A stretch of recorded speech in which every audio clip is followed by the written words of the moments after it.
Всем большой-пребольшой привет! И это третья часть моего мастер-класса по выплетанию короба на форме по заданным размерам. Как вы видите, без вас я уже проплела нужную мне высоту узором ситец. Закончила плетение, вывела рабочие трубочки, точнее хвостики из-за первоначальных стоек. Сейчас буду снова делать переход на другой узор. Показываю быстренько, что получилось. В общем-то, по всему периметру обязательно я промерила высоту, чтобы она была одинаковая. Ровность короба тоже очень важна.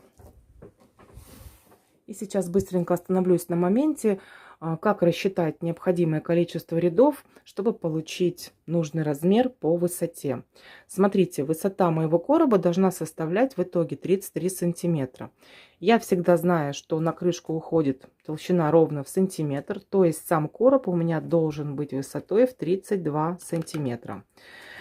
На загибку уходит тоже в районе сантиметра. Я это расстояние сразу отнимаю, то есть до момента загибки мой короб, его высота должна составлять 31 сантиметр. Вот я начала проплетать первые рядки. Тройная веревочка, узор крестики, снова тройная, и вышла на плетение ситцем. Плету ситцем основную высоту и также момент ручек прорези. Я уже знаю, что при выплетании, допустим, тройной веревочки, да, 4 ее рядов у меня выходит ровно 3 сантиметра. Также я знаю, что при выплетании 2 рядов веревочки, узора крестики и снова тройная веревочка вместе дает мне 4 сантиметра. Вот здесь. И уже проплетая ситец, также я могу сориентироваться. То есть я изначально закладываю высоту ручки прорези, который мне потребуется сплести, добавляю сюда узор и уже примерно могу сориентироваться. Но я надеюсь, вы меня поняли.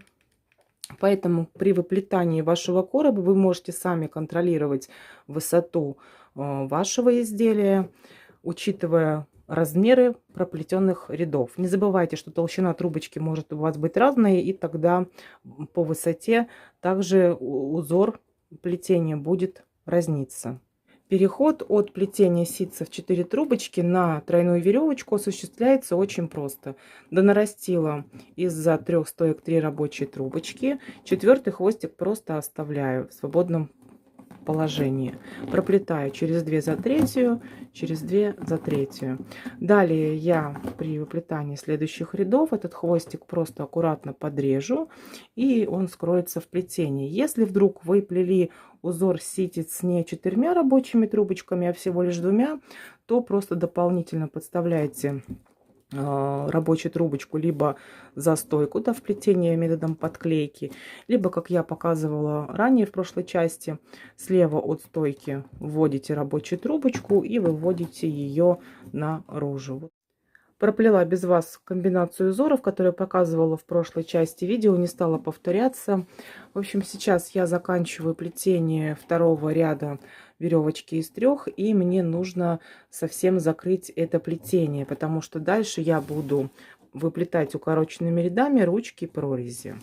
Показываю, как я это делаю. Вот они мои 1, 2, 3 первоначальные стойки, и я проделываю следующим образом закрытие ряда. Завожу также по рисунку за первую стойку рабочую трубочку, вниз подтягиваю, вторую завожу за стойку, завела, промяла дальше рабочую трубочку и вывожу ее вот в это место, в плетение, наружу, из-за стойки в плетение наружу. Я уже много раз показывала, как это делаю, на всякий случай. Так, и 3-я рабочая трубочка у меня совсем коротенькая, но длины хватает, чтобы ее также вывести. Так, здесь я, в общем, решила продевать не через один ряд плетения, а сразу через 2. Получается, здесь не 2, а 1,5. Мне кажется, так будет понадежнее. Вот таким образом. Так. А здесь, получается, через 2 ряда выведу.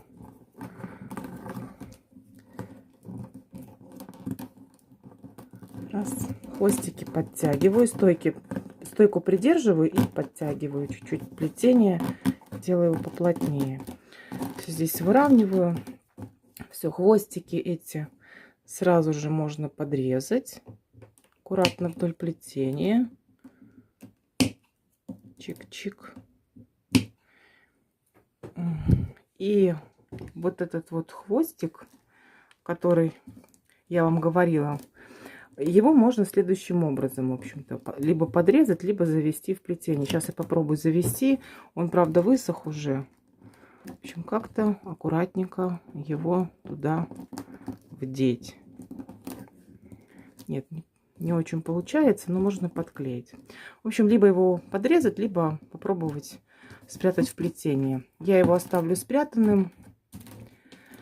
Так, дальше здесь подставляю дополнительную трубочку, фрагмент. В прошлом видео я также показывала, сейчас еще раз покажу. Сразу это сделаю. Подрезаю под уголком трубочку влажную, еще у меня обрезочек. Ставила в плетение. Довожу до нужного места. Определяю его, куда тоже можно подставить. И также подрезаю наискосок и просто подставляю его. Аккуратненько все.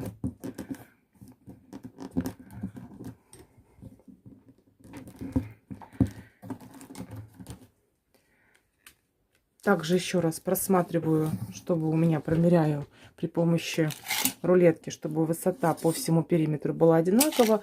И будем приступать к уплетанию ручки прорези укороченными рядами. С нужной стороны короба я помечаю стойки, которые будут определять ширину моей ручки. С этих стоек я начну плетение и закончу его. Плетение укороченных рядов производится одной рабочей трубочкой узором ситец. Справа от помеченной стойки я немножко расширяю пространство, подставляю рабочую трубочку, я ее слегка подрезала, обработала клеем и аккуратно ввожу в плетение. Завела, немножко отвела на себя стойки, вывела из-за стоек налево рабочую трубочку и ею же обогнула сразу эту первоначальную стойку. Все, дальше я плету узором ситец до стойки с противоположной стороны. Наращивание произвожу также за стойками. Дошла до угловой, слегка подогнула, образовала четкий уголок и проплетаю дальше. Вот она, моя помеченная стойка с противоположной стороны. Огибаю ее аккуратно петелькой. Видите, немножко можно ее расплющить изнутри, промять и сделать аккуратный разворот. При развороте следите за тем, чтобы эта петелька, она не тянула стойку. Немножко слегка ослабьте, но при этом же, чтобы петелька плотно прилегала к самой стойке. И все. Дальше требуется наращивание. Делаю необходимое количество рядов с одной и с другой стороны.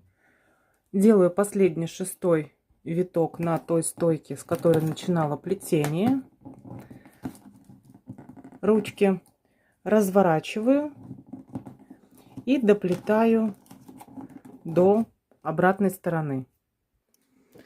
Вот дошла до следующей стороны. Также шестой делаю виточек, подгибаю за следующую стойку, хвостик оставляю таким образом. И мне сейчас осталось совсем немножко проплести 6 рядов тройной веревочки и сделать загибку. Короб будет готов. Тут такая дилемма. Как вы видите, не хватает высоты моих стоек, буквально там на сантиметр-полтора. Да, и мне в любом случае придется делать наращивание. Но наращивание в целях экономии я буду производить только на одной из стоек с правой стороны. Объясню почему.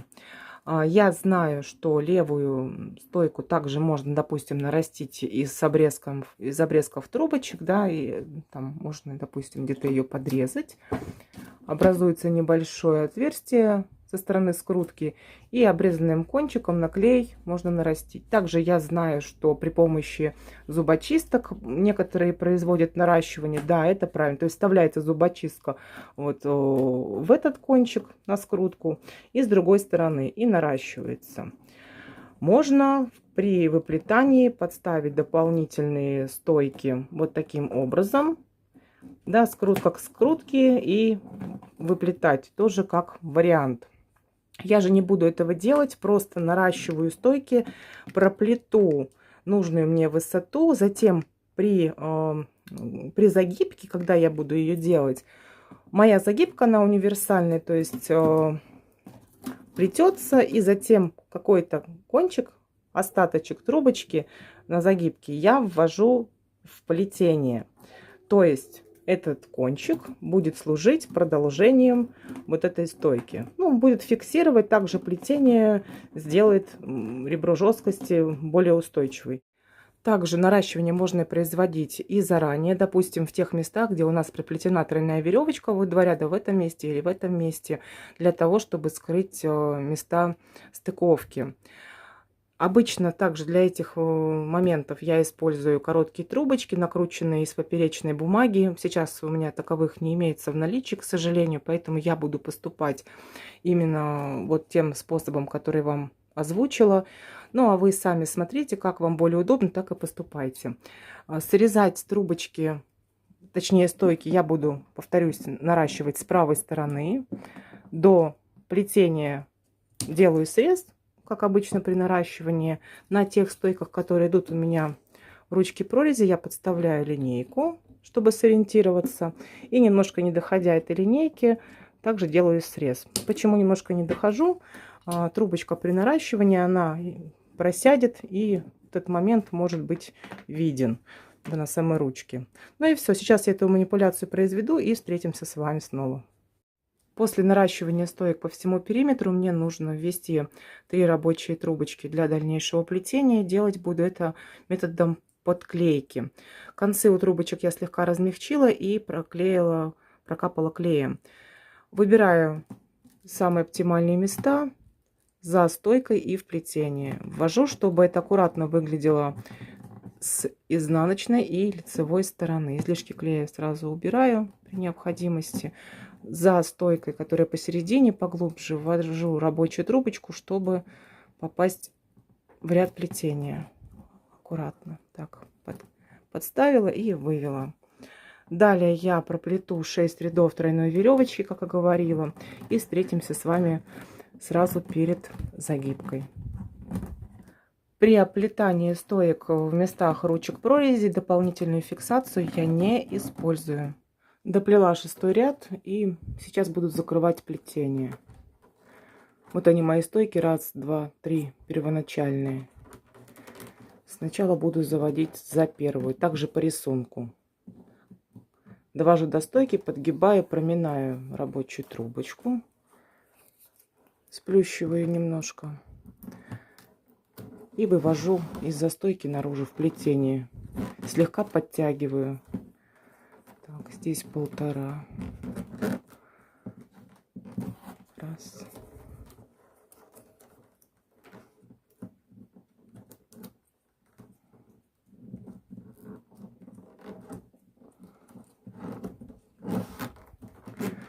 Подтянула.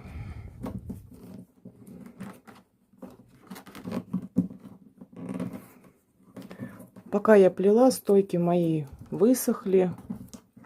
То есть они слегка еще влажноватые, но уже негодные для загибки. Поэтому сейчас я закрыла плетение, подтягиваю хвостики. Обязательно по всему периметру при помощи рулетки выравниваю все свое плетение. Такая тавтология получилась. И буду увлажнять стойки.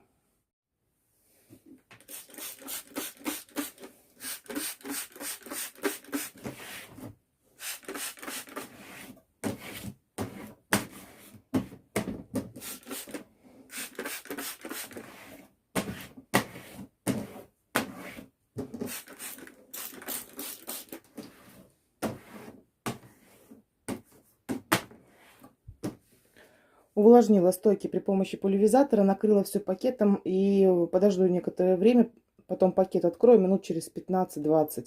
Посмотрю, стоит ли мне повторять процедуру увлажнения, и буду доводить свои стойки трубочки для загибки до нужной кондиции. Пакет я сняла, еще раз увлажняла. 2-й раз трубочки. В общем-то, они еще более-менее нормальные. быстренько начинаю делать загибку, потому что они будут быстро-быстро высыхать. Завожу, можно подстановочную трубочку, или я вот деревянную палочку подставляю за одну стойку и аккуратно начинаю их укладывать вправо.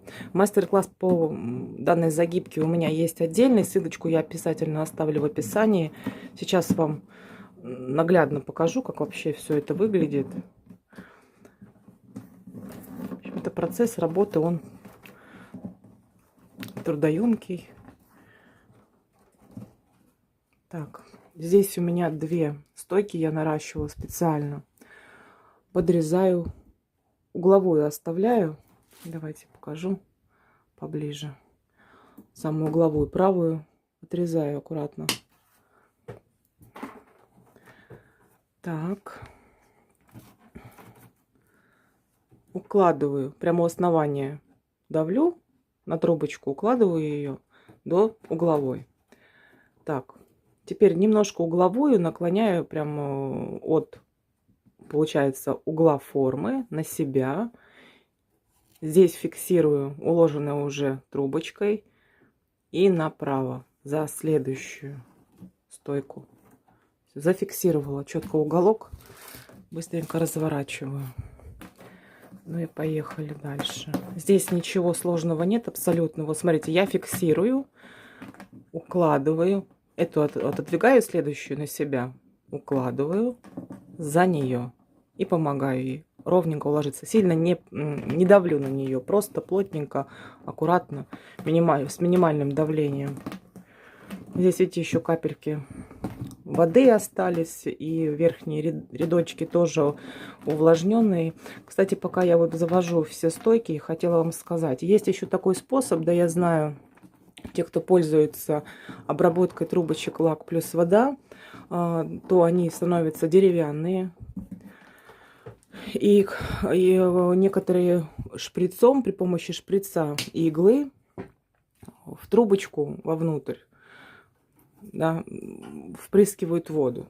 Так вот, я один раз так попробовала сделать, честно вам признаюсь, мне не понравилось. Может быть, что-то я сделала не так, я не готова об этом судить. Мне лично не понравилось, что трубочка, да, изнутри она разбухла, размокла, стала мягкой.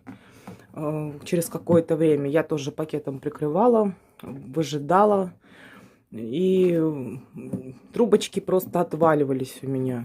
Ну, они могли, то есть верхний слой, он был подсушенный, как бы она вроде размокла, я не знаю, как объяснить. Но просто при каких-то манипуляциях трубочка могла в руке просто развалиться в каком-то месте, и меня это не устроило. То есть я стараюсь все-таки трубочки, да, увлажнять естественным путем при помощи опрыскивания из пульверизатора. Пускай это будет там 3-4 раза даже, да, то меня это больше устраивает по качеству, нежели я буду шприцом. Но опять, я не готова судить, потому что я делала это единожды. И просто больше не стала заморачиваться. Обычно я же, повторюсь, трубочки все стойки срезаю и подставляю новые уже из пакета, рабочие постепенно, чтобы они были в меру увлажненные, чтобы они были прям эластичные, податливые. Все равно даже сейчас я так возвращаю трубочки все. Вроде бы увлажнила, но они не той кондиции, которая нужна.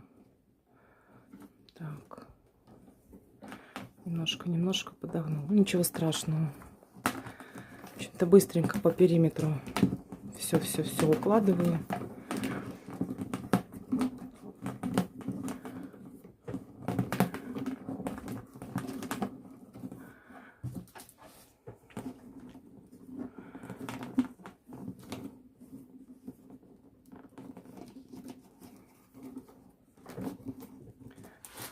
Так, и последний уголок остался. Пятчик. Убираем. Немножко надо опустить. Завела. Немножко на себя. Вправо. Так, фокус ловись. Вот мы подошли к первоначальной уложенной стойки. Палочку я вынимаю, довожу до нужного места, слегка делаю подгиб, проминаю аккуратненько и завожу эту стойку, вывожу наружу. Аккуратненько, аккуратненько. Поправляю. Так, ну а теперь процедура проста. Мои все прутики выведены наружу. Беру любой из них, абсолютно любой. Вот, допустим, этот. Повторяю веревочку из 3. Вот раз, через 2 стойки, как бы за 3. Но я буду вводить в плетение перед стойкой. Через 2 стойку, перед 3. Довела до палочки. Делаю подгиб вниз. Небольшой срез. И в плетение. Клеем я не фиксирую, ничем не фиксирую. Потом при покрытии лаком все и так схватится, никуда ничего не выскочит. В общем-то, хвостиков видно не будет. Очень-очень люблю эту загибку, но она у меня основная, потому что я по большей части занимаюсь плетением коробов, где не требуется каких-то особых массивных загибок делать, да. И она такая универсальная, я ее называю. Я, честно, я не знаю, как она называется правильно. Я когда-то ее увидела, сейчас скажу. У Ирины Останиной я ее увидела. Так, раз, два, все правильно. И она мне очень понравилась. Но это было очень-очень уж давно. И спасибо ей за это огромное. Тут сам принцип, он легок и понятен. Эту загибку можно делать через, не через 2 стойки, через 1, да, если вы хотите имитировать, допустим, двойную веревочку. Или наоборот, делать ее более массивную, через 3, там, через 4 стойки проводить. Тогда она будет более выпуклая, более объемная. И можно делать и на двойных даже стойках ее. Она так имитирует розгу, я бы сказала. Единственное, когда мы розгу плетем, да, у нас стенка сама потолще получается, верхняя ее часть на загибке. Потому что 2 трубочки рядом укладываются. А при данной загибке мы хвостики все прячем вовнутрь. В общем-то, все легко и просто. Для новичков, для тех, кто мало плетет, она просто очень-очень удобная. Так. Сразу это увожу направо, обнимаю. На углах всегда стойки я все фиксирую руками, не отпускаю их, чтобы они туда-сюда не ходили, не образовывая заломов лишних, ненужных. В общем-то, стараюсь минимум, чтобы они движение трубочки совершали. Но здесь, надеюсь, вам все понятно, да? Ничего сложного нет. Ну все, осталось мне ввести в плетение, завести 2 стойки трубочки. Здесь все просто. Также через 2, вот раз, два, перед 3 стойкой. Сейчас вот подгибаю. Здесь еще самое главное вовремя сделать правильно подгиб, да, не ближе, не дальше, а именно в этом месте, куда нужно ее вставить. Все. Загибка окончена. Все подправляю еще. Видите, трубочки здесь у меня прям сильно-сильно размокли. Скруточка немножко топочется. Ничего страшного в этом нет. Сейчас все высохнет, вернется все обратно. Дальше я еще потом, когда буду грунтовать клеем на форме короб, все подклеится, если где-то даже что-то отойдет. Это не критично. Кстати, также ссылку видео по поводу того, как я грунтую изделие на форме, у меня есть. Я ссылочку в описании вам оставлю. Можете посмотреть, если это нужно. Так, ну и хвостики. Как всегда, аккуратно вдоль плетения подтягиваю хвостик, подрезаю. Чик-чик. Все готово. Все, друзья. Наш короб готов, но мой готов, и ваш пускай будет тоже также готов. Вот эти картонные уголки Короб я сейчас в таком состоянии, конечно же, оставлю высыхать. Я их вынимать пока не буду, потому что все вот это плетение и верхняя загибка всегда все делаю я на форме. Я не вынимаю, пока полностью короб не высохнет. Потом я все это прогрунтую, снова все подсохнет, и только тогда буду вынимать вот эти картонные уголочки. Ну и осталось сплести нам с вами только крышечку. Крышечка вообще плетется, делается очень легко. О ней я вам расскажу в следующем ВК. А сейчас любимая мордочка. Вот она, моя сладкая мордочка. Мамин ангел. Привет, привет, скажи всем. Теюшка, Теюшки сегодня сделали прививку. Первую прививку.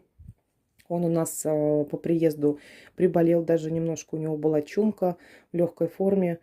Мы это связываем с тем, что вот когда Фореста по клиникам возили, по ветклиникам, потом же в дом его заводили, может, на лапах какую-то инфекцию принес. В общем-то, все обошлось, слава богу. Сегодня, наконец-то, мы его вакцинировали. Теперь вакцинация через 21-28 дней. Пока мы его бережем, на улицу даже боимся выпускать. Ну, хотя вот один раз выпускали. Там же, я забыла вам сказать, у нас еще 2 собаки есть. 2 овчарки. Айда и Лекси. Айда, ей в июне будет 2 года. А Лекси вот 9-й месяц. Ну, они такие уже 2 большие лошадки. Как-нибудь тоже обязательно вам их покажу.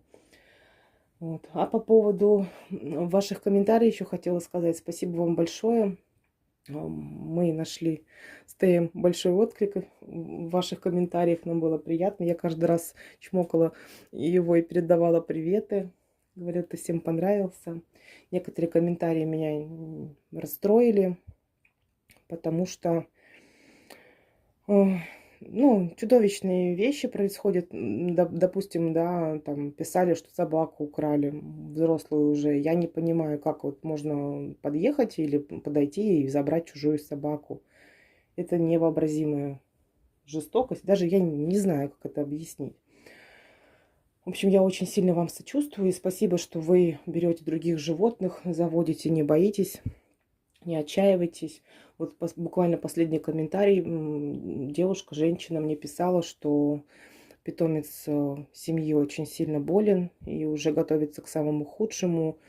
И что Тей явился вдохновением на то, чтобы завести еще одну собачку. Ну, конечно, заводите. Вы знаете, когда мы потеряли нашего мальчика, буквально это там месяц назад, муж не хотел, никак не хотел. Он считал, что это предательство, что это нельзя так делать. Ну, вы не заменяете собаку, вы ну, как бы головой рассуждаем, что это совсем другая личность, другой характер, другая собака. Просто всю эту нерастраченную любовь, нежность, я не знаю, как объяснить, можно подарить другому животному, вот, которое мало того, что будет дарить вам радость, оно поможет вам, может справиться с вашими переживаниями. В любом случае переживания есть, потому что гибель питомца это всегда неприятность большая, но положительные эмоции также важны. Вот. Форест был нашей первой собакой, лайкой. Муж захотел, всю жизнь сказал, мечтал. Вот Айду мы завели уже спустя месяц, и я раньше совершенно не понимала, что такое собака. То есть я была кошатницей, у нас еще и 2 кошки есть. Когда привезли вот эту мордочку, жизнь моя перевернулась. Я раньше странно смотрела на людей из окна квартиры, когда в 4-5 часов утра, там в 6 они вставали, в любую непогоду, погоду, в любом состоянии, там болеешь, не болеешь, шли и выгуливали своих питомцев, собак. И мне было это вообще непонятно никак. Сейчас я прекрасно понимаю, что собака это настолько преданное существо, оно никогда вас не обманет, она будет вас любить искренне. Да можно бесконечно вообще о собаках говорить. Вот это моя еще одна страсть после плетения. В общем, я собачница теперь до мозга костей. Чем нам нравится лайка? Я уже говорила в прошлый раз, что это очень преданные такие собаки, они очень сильно привязаны к хозяевам. Они добрые, то есть в них никакой агрессии совершенно нет. Ну, как где-то я читала в одной статье, что если вор поберется во двор, да, где будет лайка. Овчарка там, допустим, может и погрызть, а лайка может заобнимать и зацеловать до смерти. Вот это собака. Кстати, Тей у нас левша. Хвостик у него на левую сторону укладывается. Обычно у всех лайк хвост укладывается на правую сторону. Вот, ну, у нас левша оказался, да, сладкий мальчик. Скоро вырастет, на стол уже не будет помещаться. Но я обязательно буду вам его показывать. Растет малыш сейчас очень быстро, активно. Да, Тей-Тей? Мальчик, мальчик холёсый, сладкий, маленький. Мама сильно любит собачку свою, да. Поэтому не бойтесь, заводите собак, любите их. И они ответят вам обязательно взаимностью. Ну и на этом наше видео подошло к концу. Спасибо всем большое за просмотр. До новых встреч и пока-пока.